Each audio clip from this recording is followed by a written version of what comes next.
Hello everyone. आज हम देखते हैं लॉ ऑफ टॉर्ट्स।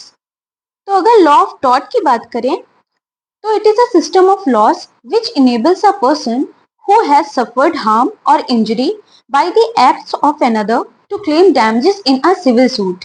यानी टॉर्ट एक ऐसा विधिक तंत्र है जो किसी व्यक्ति को यह अधिकार देता है कि अगर किसी व्यक्ति के कार्य के द्वारा उसे कोई हानि पहुंची हो तो वह सिविल सूट के द्वारा डैमेजेस यानी क्षतिपूर्ति का दावा कर सकता है।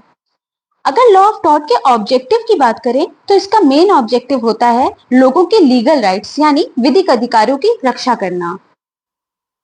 एक बात यहाँ जानने वाली है कि बाकी लॉज की तरह लॉ ऑफ टॉर्ट्स कोई कोडिफाइड लॉ नहीं है। ये पूरी तरह से इंग्लिश कॉमन लॉ पर बेस्ड होता है। मतलब जैसे आप आईपीसी, कॉन्ट्रैक्ट, टीपीए ये सब पढ़ते हैं तो ये कोडिफाइड लॉज हैं, पर लॉ ऑफ टॉर्ट अनकोडिफाइड है। अब अगर हम लॉ ऑफ टॉर्ट के मीनिंग की बात करें कि टॉर्ट का मतलब क्या होता है तो it has been derived from a Latin word tortum which means to twist. तो टॉर्ट जो शब्द है वो एक लैटिन वर्ड टॉर्टम से उत्पन्न हुआ है जिसका मतलब होता है टू ट्विस्ट, मतलब घुमाना या मोड़ना। तो जनरली ये ऐसे एक्ट्स होते हैं जिन्हें बिना किसी जस्ट और एक्सक्यूज के किया जाता है। इंग्लिश में टॉर्ट के इक्विवेलेंट जो वर्ड है वो है रॉन्ग और इंडियन लॉ में इसे अपकृत्य के नाम से जाना जाता है।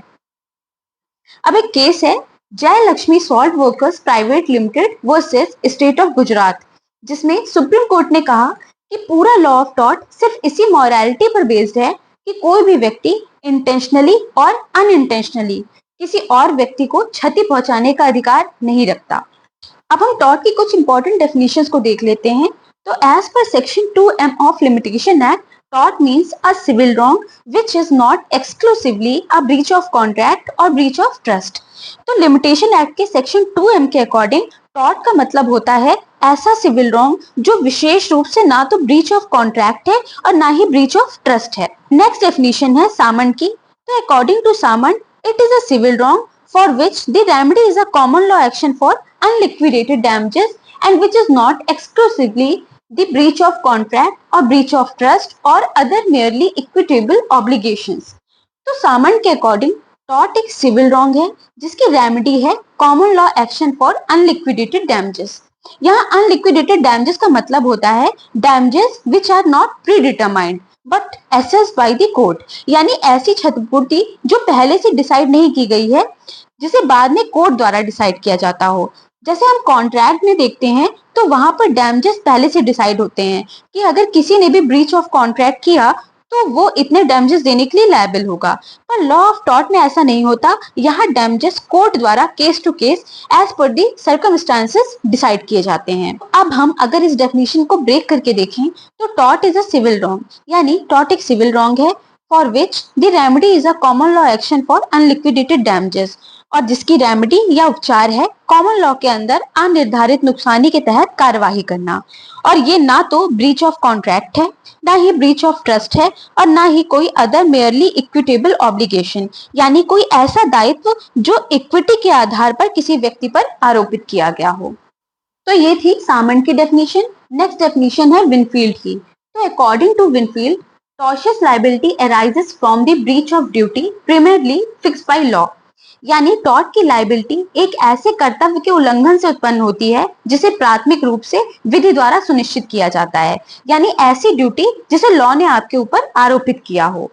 This duty is towards persons generally, और ऐसी जो ड्यूटी हो वो जनसाधारण के प्रति होनी चाहिए। And its breach is redressable by an action for unliquidated damages, और इस उल्लंघन का जो निवारण है वो अनिर्धारित नुकसानी के लिए कार्यवाही द्वारा किया जाता है। तो in simple language according to Winfield, tortious liability तब अराइज होती है जब किसी ऐसी ड्यूटी का उल्लंघन किया जाता है जो लॉ द्वारा आरोपित की गई हो और ऐसी ड्यूटी जनसाधारण के प्रति हो। तो इस उल्लंघन का निवारण अनलिक्विडेटेड डैमेजेस के लिए कार्यवाही लाकर किया जा सकता है। अब नेक्स्ट डेफिनेशन है फ्रेजर की। According to Fraser, it is an infringement of a right in rem of a private individual, giving a right of compensation at the suit of the injured part। तो Fraser के अनुसार ये एक व्यक्ति के निजी अधिकार का उल्लंघन है, जिससे उसे क्षतिपूर्ति का मुकदमा दायर करने का अधिकार मिल जाता है। तो ये थी टॉर्ट की कुछ डेफिनेशंस। आई होप आपको आज का ये लेक्चर क्लियर होगा। अगर आपको किसी भी तरीके का कोई डाउट है तो आप मुझसे कमेंट सेक्शन में पूछ सकते हैं। And please like, share and subscribe. Thank you.